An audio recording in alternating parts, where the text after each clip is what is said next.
రావడం జరిగింది. రైతన్నల విషయాలు అనేకం రైతు కమిషన్కి వివరించడం జరిగింది. మరి వివరించి బయటకు వస్తున్నటువంటి సందర్భంలో కేటీఆర్ అన్నగారి ట్వీట్ని నేను చూడడం జరిగింది. అందులో వారు మరి ఒక పక్క కంగ్రాచులేషన్స్ చెప్తూనే ఇంకొక పక్క మా ప్రభుత్వం పడిపోవడానికి ఈ కేసే కారణం అన్నట్టుగా అర్థం వచ్చేలాగా వారు ట్వీట్ చేయడం జరిగింది.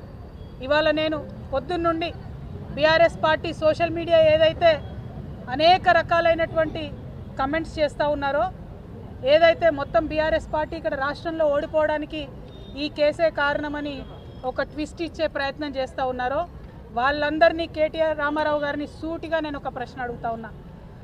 నా మీద కేసు పెట్టింది ఎందుకోసం? పార్టీ కోసం కాదా? ఈ మాట కేసీఆర్ గారు చెప్పలేదా? మరొకవేళ నా మీద కేసు పెట్టింది పార్టీ కోసమే అని మీ అందరికీ తెలిసి ఉంటే ఇవాళ మీరు ఏదైతే ట్వీట్ చేసిండ్రో అది నిజమే అయితే నేను జైలుకు వెళ్ళేంత వరకు కూడా ఒక్కసారి కూడా మీరు ప్రెస్ మీట్ పెట్టకపోవడం ఎందుకు? కేసీఆర్ గారు ప్రెస్ మీట్ పెట్టకపోవడం ఎందుకు? ఇంకా పెద్ద నాయకులు ఎవరు కూడా మాట్లాడకపోవడం ఎందుకు?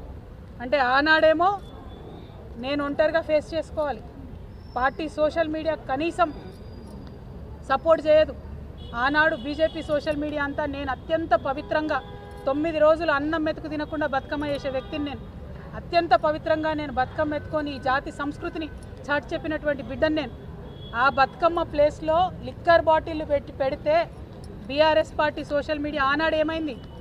మీరు ఆనాడే ఎదుర్కొని ఉంటే ఈ గతి పట్టేదా బీఆర్ఎస్ పార్టీకి? బీఆర్ఎస్ పార్టీ అసెంబ్లీ ఎన్నికల్లో ఓడిపోవడానికి నేను కారణమా? ఒక్కసారి ప్రజలు కూడా రివైండ్ బటన్ దయచేసి నా కోసం ప్రెస్ చేసి ఆలోచన చేయాలి. ఆనాడు ఉన్న అంశాలు ఏంటిది? ఇండ్లు ఇవ్వలేదన్న అంశం, ఉద్యోగాలు ఇవ్వలేదన్న అంశం, దోపిడీదారులకు టికెట్లు మార్చమని ఎంతమంది మొత్తుకున్నా మార్చకుండా వాళ్ళనే మళ్ళీ ప్రజల మీద రుద్దాలనేటటువంటి చేసిన ప్రయత్నం, ఈ అంశాలు కాదా ఆనాడు చర్చలో ఉన్నాయి? అన్నిటికన్నా ఎక్కువ అహంకారం అనేటటువంటి అంశం కాదా చర్చలో ఉన్నది? ఇవాళ వచ్చినటువంటి తీర్పుని మీకు అనుగుణంగా మలుచుకొని బీఆర్ఎస్ పార్టీ ఓటమిని నా మెడలో వేయాలని చూస్తున్నారు. ఇది కరెక్ట్ కాదు కేటీఆర్ గారు. మీరు ప్రజలకు జవాబుదారీగా ఉండాలి. You are living in a denial my dear brother. accept the fact, understand what has happened during that election, take steps accordingly, fight it out in people, do not blame me for this. Whereas the party supported me 3 years of the cases, did party social media support me? ఇవాళ పొద్దున్న నుండి సన్నాయి నొక్కులు నొక్కుతున్నారు. పెంపకానికి వచ్చిన court తీర్ప ఏందో అడ్డమైన రాతలు నేను ఆ సోషల్ మీడియా చూడను. దీనివల్లే బీఆర్ఎస్ ఓడిపోయింది అంటున్నారు. మరి ఎందుకు మాట్లాడలే? నేను పార్టీ కోసం కాదా జైలుకు పోయింది? మీకు తెలియదా ఏం జరిగిందో వెనకాల? నా మెడలో పార్టీ ఓటమిని వేయాలని చూస్తే ప్రజలు కూడా హర్షించరు.